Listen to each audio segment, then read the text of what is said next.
Hey, happy Thursday.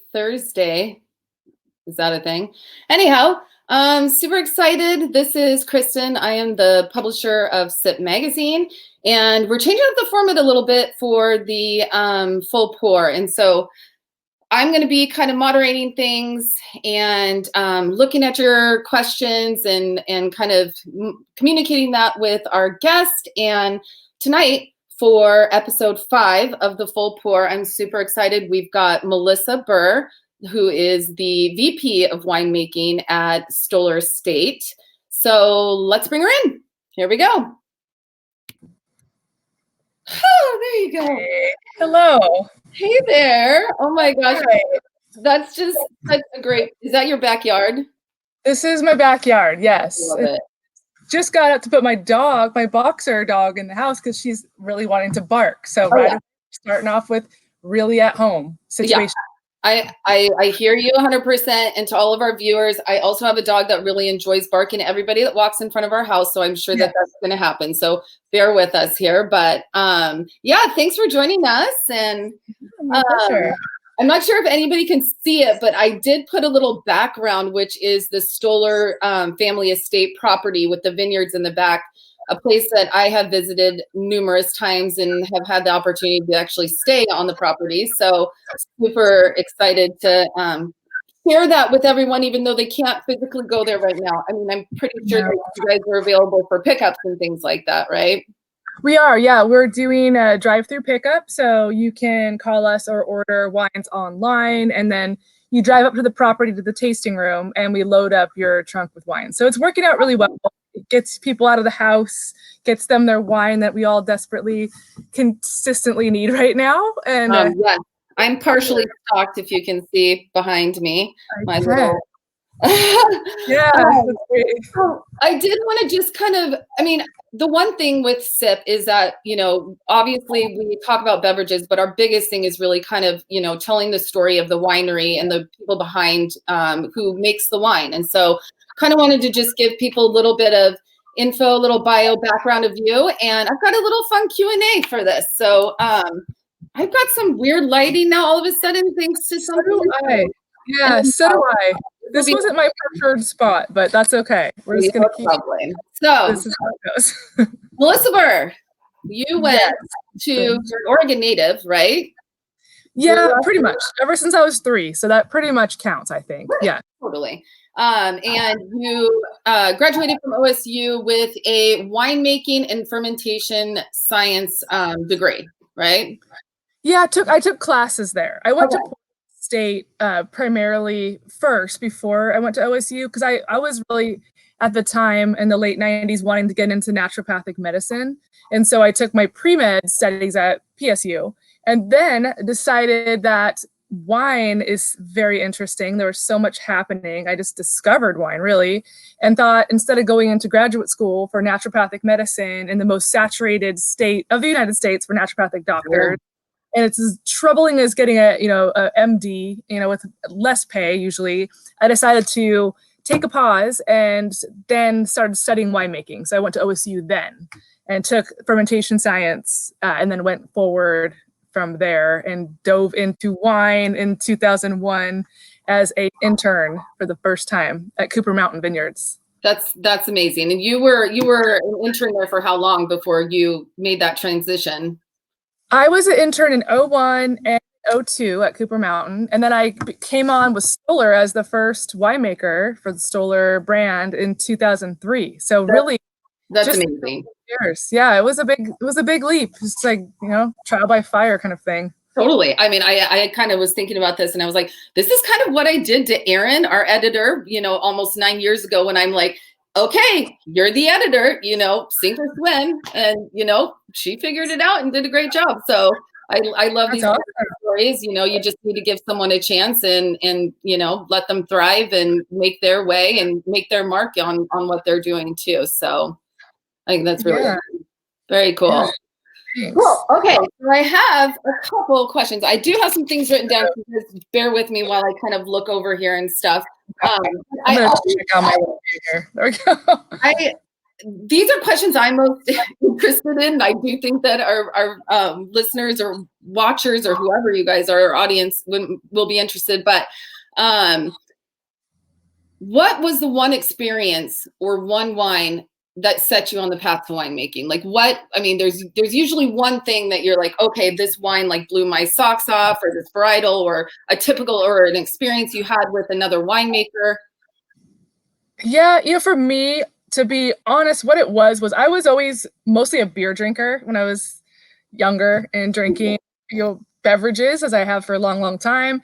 And I lived next to Zupan's on McAdam when I was going to Portland State in the late 90s. And Zupan's is, for those of you that don't know, is gourmet grocer, and they host a lot of tastings of wines. And so that's, I think I would credit Zupan's giving me really an interest in wine. I mean, before that, I had some wines and had been exposed to them. My family didn't grow up, I didn't grow up in a wine drinking family until my parents were a little older. But it was just that exposure to different varietals, those tastings. And I was like, wow, this is really interesting. There's so much out there with wines. Right. And I started really loving big reds. Like I liked Zinfandels from California, and just deep and dark and delicious was like my entry for that. And just ongoing from there. And it doesn't ever end, I think. I think that's what a lot of us appreciate about wine is there's so much to learn, and it's never ending. Well, you're essentially a doctor of grapes, right? I mean, yeah. And wine makes people feel good. It's a cure for a lot of things. You know, it's a good cure for quarantine kind of restlessness right now, because I think recycle bins are very, very full across the area. So there's something to be said there. Well, we were just talking that, like, right before we jumped on this, my recycle guy came and all I heard were just bottles just crashing into the recycle. So neighbors definitely know, you know, we got something going on over here. So yes, of course. Cool. Okay. Another question. This is kind of random, but if you could go in and steal one barrel of wine from another Oregon winery, what would you choose and why? Would it be a vintage, a varietal? You know, there's something out there that you are like, somebody else has, that you could just go in and get your hand on one barrel. What would that be? I would probably go to Kristin and steal their Syrah. Ooh. Great Pinots as well, but I don't get nearly enough Syrah in general from our area. There's not much grown. And I love their wines. So that's what I would say. I would do the Kristin Syrah. Kristin is an amazing, amazing winery. I absolutely love them. I fell in love with them when I did my first little cruise through the Amity Hills area, and they have a tiny little tasting room, but their wines are absolutely phenomenal. So cool. Yeah, they are. That's a fun one. So what do you enjoy making more, red or white wine? Or rosé? My goodness. I don't know. That's a good question. What I enjoy making more. I guess I might lean towards red wines, because I think when you're making red wines, to me, there's so much fascination in the fermentation process and how much the red wines change even hourly during ferment, if you want them to, you know, the extraction levels and the way that the alcohol is extracting color and flavor and tannin, and then deciding, you know, how much to pump over or punch down, when to press. That whole process is so dynamic. And not to say that white wine making is not, you know, you can tasting and things are going, but I feel like it's so active. You're really actively involved with these red ferments, and there's it's very interesting to follow them, and then all the way through their aging and blending and all that. So I think I would say red, but I definitely enjoy making, you know, all varietals for sure, and drinking them all as well. Do you guys make any other red varietals at Stoller other than Pinot? We do, yeah. At the estate, actually, at the vineyard, we grow. We actually just replanted what we had. We had to take it out because it had some disease. We had an acre of Tempranillo that just recently planted, and we have a little over 2.5 acres of Syrah. So we have both of those varietals, red varietals, besides Pinot. And we also have in the works some Gamay that'll come online here. Oh, you just tore my heartstrings right there. I am such a Gamay lover, a good Gamay lover. So It's really popular right now too, it seems like. Totally. In fact, I just got an email for like some Gamay like virtual tasting around the world or something, which I probably will do. So, but Actually, awesome. Okay, so if I wasn't a winemaker, I would be. Oh my gosh, if I wasn't a winemaker, I would probably be some other kind of maker. Like I like to cook. I don't think I could be a chef. I don't have the patience for it. But I'd create something, whether it's a like makeup product or some sort of thing, because I like new things, I like starting things. Or I would be, I don't know, I might be in something with hospitality, with travel. Like a travel photographer would be really big right now for my career. Yeah, totally.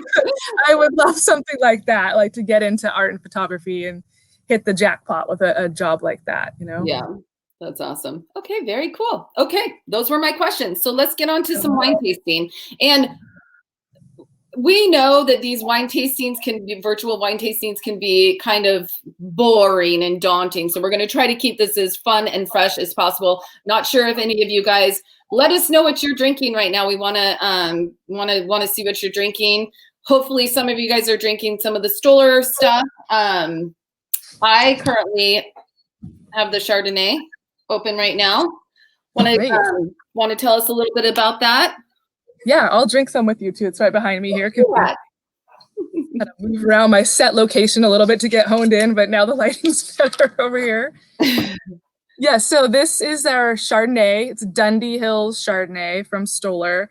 We named this Chardonnay, which is our largest blend that we make, after the AVA that we grow the wine grapes in, the Dundee Hills. So Stoller, our vineyard is a little over 220 acres planted. So right behind you, you see the top band of it there. And of that, plantings, that we have over 60 acres of Chardonnay, which is a lot for the area. I mean, Chardonnay is still a very little drop in the bucket of what our state grows as a varietal. It's only about 5%. It's probably a little bit more now because it's really making a resonant comeback. But still not very much. And we have 60 acres planted just at the hillside there. So it's a big portion. Make several styles. And this style, the Dundee Hills, is intended to be very fresh and bright with the natural acidity, clean, a lot of citrus that we can see in the cooler climate Chardonnay that we grow here in our area. And we don't use a lot of barrels. If anything, I was going to ask, because they definitely am not getting a ton of oak or anything like that. So I was going to ask what the oak treatment was on that. It's really low. Over the last couple vintages, we've used some neutral barrels just to give it some mid-palate texture. It's a little weight from the barrels that you can get. But most of this is fermented in stainless steel tanks because that really ensures that freshness. And this is a great Chardonnay for people that say, I don't want an oaky, buttery Chardonnay. Right. That's kind of that. Yeah. And it's also so versatile. Like I tell people when they ask, like, what of your wines should I take to this dinner? And most of all of our wines are very food friendly. That's the thing with the Oregon wines in general, I think, our acidity that we find. But this Chardonnay, being that it has a lot of acidity, a lot of freshness, and really not much tannin, can go with so much. When you think about seafood and something like this bright wine, it just pairs beautifully. So let me ask you, just for some other folks here and everything, like, what is a neutral barrel? Yeah, good question. So barrels, we use oak barrels to age our wines. And when you get a brand new barrel, the barrel has a flavor profile. It can, however, the barrel manufacturer, they're called coopers, however they toasted the barrels really impart, and what kind of oak they use really imparts a flavor. It can be mocha, it can be spicy, it can be vanilla, all these different things. And that you really get those flavors of that toasting and that oak the first 2 to 3 years, the most the first year that you fill the barrel. Second time you fill it, you get a little oak flavor. But after about 4 times of using that barrel, 4 years, let's say, with Pinot Noir, because usually about a year in a barrel, neutral, because you don't get those predominant toasty, oaky flavors. But barrels, they're made of wood, they're porous, they allow oxygen to come in. So that really helps develop your wine and speed along and make the tannins come together. So they're great vessels, but it's like cooking. It's like with a spice, like you only want so much spice in your soup. So you pick your barrels accordingly And typically we don't use all new barrels for any one wine because it just would get overwhelmed by that flavor. Just like you want to, 5 fistfuls of peppercorns in your soup for the same reason. You just want just that undercurrent of spice. This is so fun, by the way, because we're using this new program and I can put everybody's little comments right on here. That's so fun. This is such a fun program, just FYI. It's really cool. I like how you can see all the things going by too. And how you have it's like the Today Show. We are like legit. So I don't have a hair and makeup stylist like the Today Show. That's the only. Yeah, by the way, Jack asked you if you could live with only one makeup choice selection, what would you choose? only one, probably Photoshop. But besides, seriously, I probably would do like some kind of like powder or something to like even out my skin tone. That I feel ya, especially after wine.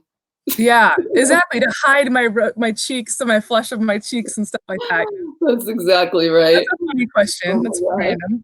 Cool. So I mean, you kind of answered my question because I was just curious as to like how many different Chardonnays you guys do. If you do have one that you do give a little more oak treatment to kind of, for that consumer, or do you feel like this is what you guys do well and this is your style and what your members will look for? Or? We have a Chardonnay that is called our Reserve Chardonnay, and we sourced that from our oldest vines on the estate, and those Chardonnay vines are upwards of 20 years of age, and so they've got the grapes alone, they offer a lot of complexity, and we barrel ferment that wine. And we use a moderate amount of new barrels. So we're, again, like I was talking about, we're not looking to have oak be the star of the show on the Chardonnay. Yeah. Oak and Chardonnay and the barrel fermentation is absolutely stunning. And I think it's one of my favorite expressions of Chardonnay. And I think we do it really well at Stoller. And so, yes, we do. Our Reserve Chardonnay is all fermented in barrels, most of which are neutral, but still the new ones, we work really closely with the barrel makers to make sure that they complement Chardonnay. Chardonnay is so transparent. There's really nowhere to hide any action you've done with the wine, but it's also such a beautiful grape to work with because of that. I mean, you think about styles and what you can do. I agree. I think the Chardonnay grape from Washington, Oregon is beautiful fruit, and it just like kills me sometimes when people just overly oak it and like you just lose all of that brightness and acidity and all of that stuff that comes along with it. So kudos to you because this is a fabulous Chardonnay. Thank you very much. Yeah. Okay. Does anybody have any questions about this Chardonnay that we were tasting? I'm going to put on afterwards, after we're done, how you guys can purchase this 3-pack and buy direct from Stoller. They do have a special offer specifically for our SIP audience. So I will include that afterwards because I'm not exactly sure all the details just yet, but maybe you can even share later. So yeah, absolutely. Okay, this rosé. I mean, I have to say, Stoller Rosé has been one of my very, very, very, very, very favorite Pinot Noir rosés ever. I literally, I feel like this might have been my first ever Pinot Noir rosé when we first started this magazine. And it's always spot on. It's always so bright. Talk to us about it, but also what do we eat with these? Oh my goodness. So first of all, that's awesome that you have, you've been following the rosé. So you've been in the magazine you have the 9 years. You've had the magazine. 10 years. We are 10 years this year. It is our decade celebration. We survived. Awesome. Congratulations. That's a big deal. And then here's another big deal. I have the UPS driver backing up my drive. Oh, nice. That's so cheers to that. But I'm going to go ahead and go inside over here. So no worries. The rosé, we've been making this rosé since 2005 at Stoller. And it was actually one of my favorite stories. I'm sorry, this is what happens when you try to do a tasting in that. This is just what happens these days. In real life, right? This is better lighting. Move forward. Yeah. So we adjust. Yeah. So 2005 was the first vintage of this rosé, and that was the same year that we just had built the facility at Stoller, the brand new winery on the property. And at the time, it was the very first gold LEED certified winery in the world. And Bill Stoller, the owner, he travels a lot for business in this time of year, in the fall. And he came to the brand new winery. We were tasting barrels and tanks, and I came to a tank of rosé that I had made, and it was something that we hadn't talked about. And he looked at me and he frowned, and he just says, "I don't like rosé." And I was like, well, I decided it'd be great for the tasting room to have something different, have many SKUs, all this. And long story short, he wasn't thrilled. And that was in '05. And now we make rosé, and we average about 10,000 cases a year of amazing rosé. And the wonderful thing about that to me is not just the fact that I can say I told you so to my boss, which I think it's fun to do, but more importantly, in reality, to have quite a few years to make rosé, to figure out what works the best, because it's not, it's a wine that it's refreshing, it's light, it's fun, but it's definitely intentional. And to hone in on what works best from a winemaking style took a few years. And I think we really hit it at a good spot, and we for a long time. And what we do with it, so this is all Pinot Noir, and we're basically growing Pinot Noir like we're treating it like a white wine. So we grow it differently in the vineyard than we do for our red wine. And we UPS. So I'm 21. I promise. I'm sorry. Okay, thanks. So it shows I actually order wine too. I just got some Chablis and all this stuff in, and there we go. I love it. What did you order, by the way? I ordered a couple bottles of Chablis, a couple Beaujolais, and I got a Sancerre, and then a dry Riesling from wine.com. Okay. We'll see. Cool. But yeah, keeping it real out here. With your a little story about Bill and coming to the winery with one of my girlfriends. He got all excited, and he's all, we were staying at one of the houses and, cooking us food and all this stuff. And then he brings this over to us. Oh, nice. The LaRue. I don't know if you guys can see how large this is, but this is a full Magnum of 2015 LaRue's. And we were waiting to pop this open with Erin, our editor, after she had the baby. This baby is almost a year old, baby Arlo, and we still haven't gotten to it. So maybe after we're out of this quarantine, this needs to be popped, I'm guessing, pretty soon. It does. You should come out, and I have other bubbles you can try. And okay. Fuller. Let's do that when I love it. This is done. Hopefully it's not that we can have people out. And just a fun fact for people that are on here, champagne from the Champagne region is made with Pinot Noir and Chardonnay, right? So yes. How are you guys doing a method champenois sparkling wine right now? We are, and that's what you have there. Yeah, that's exactly how we're doing it. So we obviously can't call it champagne since we're not in Champagne. That's right. The same techniques, that they employ, where we're harvesting the grapes earlier than we do for our other still wines, and we ferment the sparkling wine in the bottle. So I like Erin's drinking some bubbles. I love that. Yeah. We re-ferment in the bottle with a live yeast culture that you put in this base wine and a little sugar, and you trap it in the bottle, and then you let that yeast do the work, and we age the sparkling wine on that dead yeast or lees for 3 years plus. Wow. I am really, really loving our sparkling program and our winemaker. So I'm the vice president of winemaking. So it's kind of a fancy title for I've been around a long time, but also I work with now a group of winemakers. So we've got 5 brands out of the Stoller Wine Group. And of those 5 brands, we have 3 winemakers. And so of that, Kate Payne Brown is the winemaker at the Reserve Winery, which the original winemaker is talking about.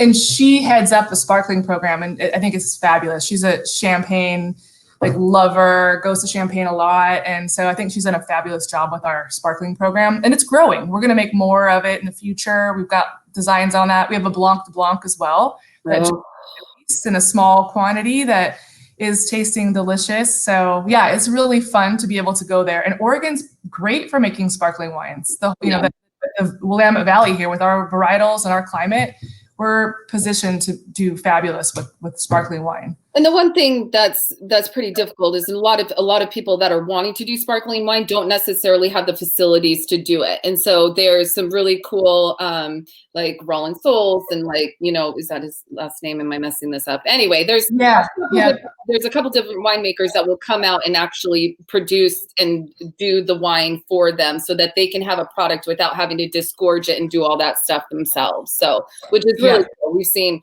it's been cool because a lot of these small producers are doing this amazing sparkling wine that they've never had the chance to do before. So, I mean, I enjoy it. Yeah, and that's exactly it, because we have access now to that. So it's the gentleman used to work for Argyle for Rollin with Rollin Souls. His name is Andrew Davis, and he has his own company. Yeah. And that really was the key to let producers do it, because it's so labor intensive, and it's, you know, there's a lot to it, to making it and bottling it and disgorging it and all that stuff and riddling. So, yeah. So your one thing that we would choose to eat with this rosé. I mean, obviously rosé is so food friendly, but like if you just had like one meal to have this with, what would you have? Oh my gosh. You know, I always think about rosé with salads. I'm a huge salad fan in general, because it's like it's a meal of itself, but you know, have something with a light dressing, some protein, just something bright and fresh. I think this goes with any kind of things like that. Appetizers, cheeses. This is my mom, by the way. Hi, Mom. Oh, hi. Half my family's on here. That's why we're, you know, where we are. But no, I love that. Yes, that's the way it should be. So yeah, I think that the thing about rosé, and this rosé made from Pinot Noir that we have from Stoller, is it's aromatic, it's got a lot of acidity, and it doesn't have much tannin. So that's a great combination for versatility for food pairings. I think it's like limitless, and it's great on its own, but it doesn't have to, it's not really that hard to pair with anything. So for me, everything. Anything. Everything. Yeah, anything. Popcorn, if you want to have it with popcorn, you know, cheese and crackers and some nice cured meats and such like that, I think is wonderful too. And it's a good starter for a meal. Totally. It's a fantastic rosé. I highly suggest it. It's gonna be gone tonight. So well, then let's go on to the Pinot Noir. Okay, great. I'm gonna have to keep. This is gonna be like the walk around. Okay, we're getting to your house. You guys, welcome to my house. It's let's not stay too long at any spot. I don't see the message, but I will go back outside and grab the Pinot. Sweet. This all started when my computer was about dead when we started talking, and my whole setup that's really high quality, high professional, great lighting, it all just went south. I don't think anybody cares. It is what it is. So yeah, so Pinot Noir, we have the 2018 Dundee Hills Pinot Noir that we're tasting. Ooh, and question. Yeah. There you go. Ooh, have we ever done an 100% or considered doing 100% sparkling Pinot? Yes, we have, and we haven't made a sparkling 100% for the Stoller lineup, but we have a brand called History. The History wine. Sorry, I think I'm like actually clicking on there to respond to people, but I'm actually just like featuring them, and this one said, you know, that I'm awesome, so I couldn't help but. You are awesome. You have to be very proud. It's, you know, that's how it goes. That's awesome, that's for sure. But no, we haven't done one for Stoller yet, but we have for a brand called History that is part of the Stoller wine group that I actually co-own, and I started several years ago. But under that label, we're sourcing some of the oldest vines in the Northwest. And one of the vineyards that we work with is in White Salmon, Washington. It's planted up in the gorge at 1,800 feet elevation. And these vines they were planted in the late 60s. So History makes 100% sparkling wine from that Pinot Noir up there in the gorge. And it's beautiful. Well, that area is like so magical. I absolutely love it. I had no idea that you were sourcing fruit up there, or you guys actually have a vineyard. Stoller does. Sourcing, yeah. And working with growers in Washington and up in the gorge and all that. Also work with a vineyard in the gorge called the Pines. Oh yeah, Pines, right? Oh, amazing! The Zinfandel was planted in the late 1800s, and that's something I love it. It took me about 4.5 years to get my hands on some of that fruit after calling, and finally the grower just put me in contact with his daughter. He's like, "You talk to my daughter," and we made friends, and that's how I got my foot in the door. So it worked out. Awesome, very, very cool. Yeah. So the Pinot Noir, 2018 Pinot Noir, Stoller Family Estate. This is also in our Dundee Hills tier, which again, Dundee Hills is named after the AVA, but also it's the largest of the blends we make for these varietals. So for this Pinot Noir is my ultimate favorite wine if I had to choose one wine that we make. And the reason being is because this wine, I feel like it's such a great representation of the entire vineyard at Stoller Family Estate. The vineyard, again, is over 200 acres. And of that, we have a lot of Pinot Noir sections, and they differ by the clone of Pinot, the age of vine, the elevation. All those little things can add this nuanced taste difference, right, in that specific section of Pinot.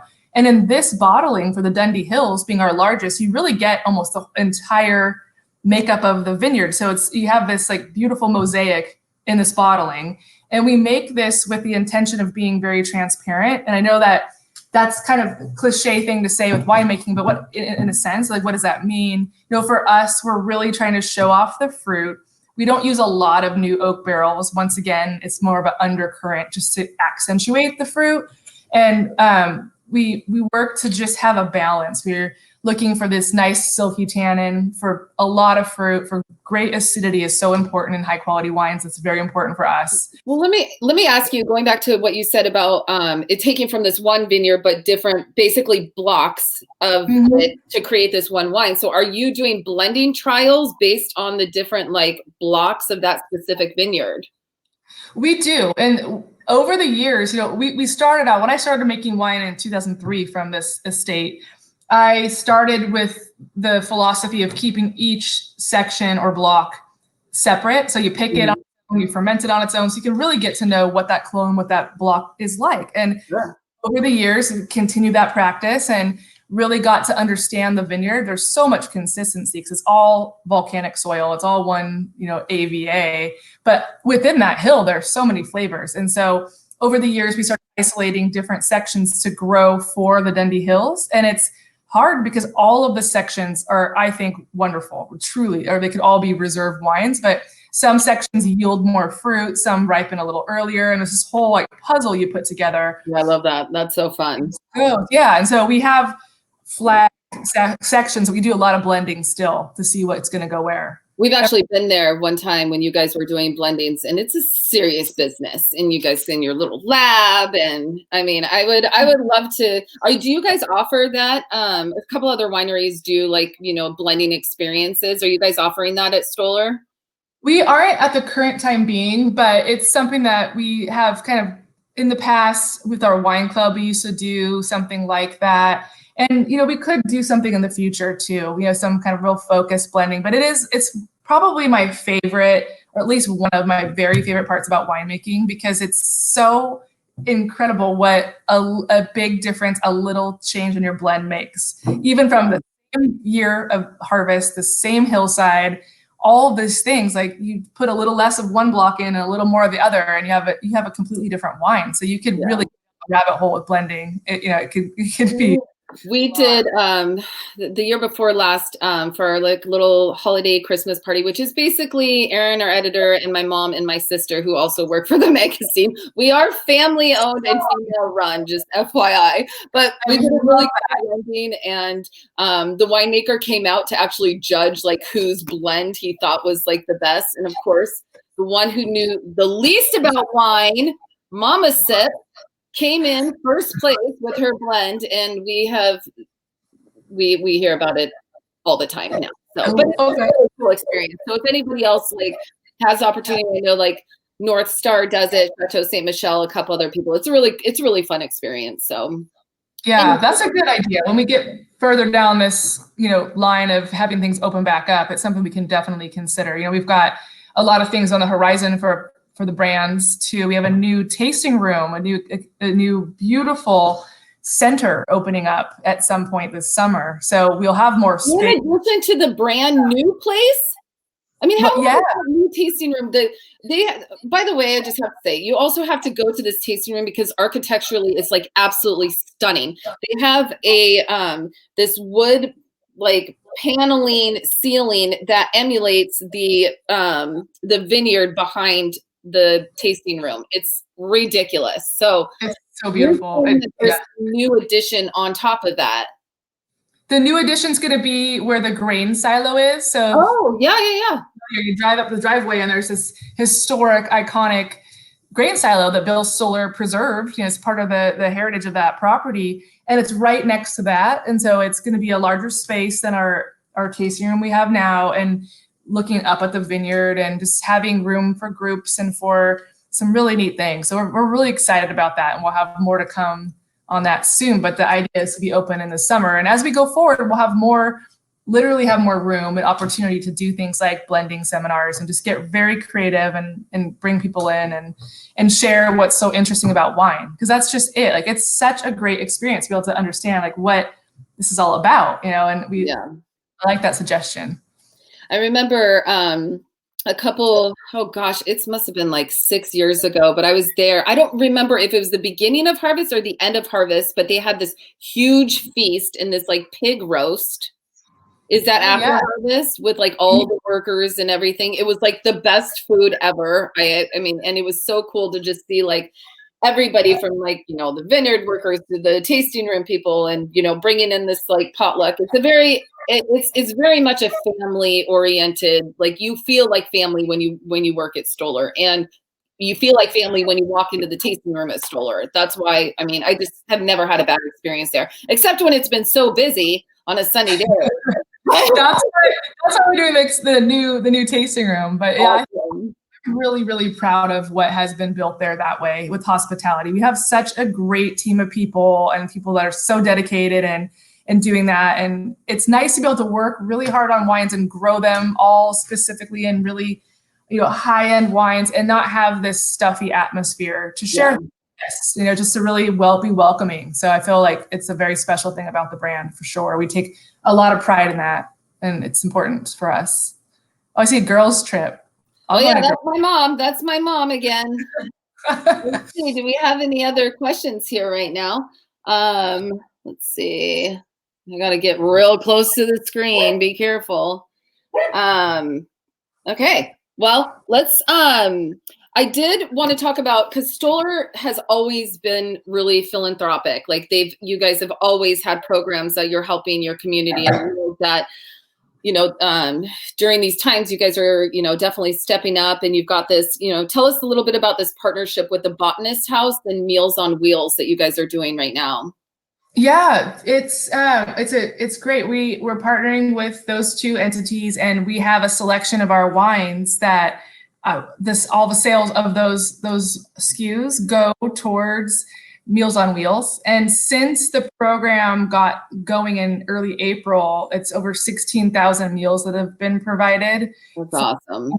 Which is great. The Botanist has just been such an awesome company, stepping up and getting things out there for the public and supporting the community. And then, what is the Botanist? I guess I'm not familiar with what that is. It's a bar and a restaurant in Portland. It's relative. Oh, okay, yeah. They have just been fantastic with their intentions, and really just rising up for a new company to make this happen right now in this time. It's fantastic. And our local distributor, Young's Market as well. Young's is also helping us too, because wines we sell out in the community go towards this. So it's awesome. Fantastic. Yeah, it's going to go through May, so through the end of.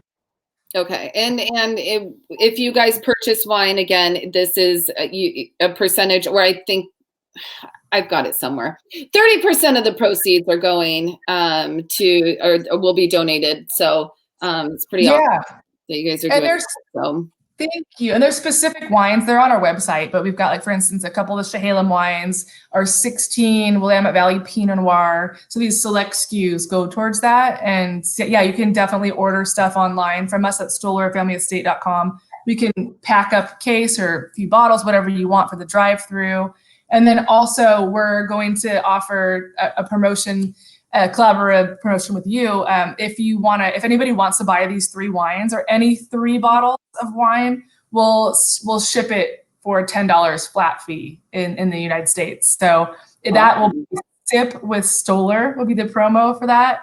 If people go to our website and they put Sip with Stoller, they can get 3 bottles of wine. You can get 3 rosés if you want to, whatever you'd like, and we'll love it for $10. Or come get drive-through. And we'll also post this afterward on one of the comments so that you guys have the link and everything there. So let's see. Any other comments here or questions, you guys? Okay. Well, I think we're getting close, and I want to thank you guys all for coming in and joining us while we, I know about enough knowledge on wine to be dangerous, but this was really informative, and honestly, Stoller is such a great winery. Melissa's such a freaking rock star. I just love what they're doing, and so we're excited, and hopefully we'll be doing this again with you, and hopefully getting to drink some sparkling with you very soon. So that's exactly, we got to make that happen. And absolutely. Thank you for having us and having me and dealing with all this background. No, it's fun. This new platform's fun. We're just going to get better every single time we do this. And so, we'll make it work. And want to also just tell all of our audience, thank you guys so much for joining us. We're all in this together, and whatever you can do to support your local wineries and local producers, and obviously Sip Magazine. So, we encourage you to subscribe and follow us on Sip_magazine on Instagram and Twitter and Facebook. And we'll keep continuing to do this as long as you guys keep listening. So awesome. Love it. I think we're out. Thank you, everybody. Cheers, everybody.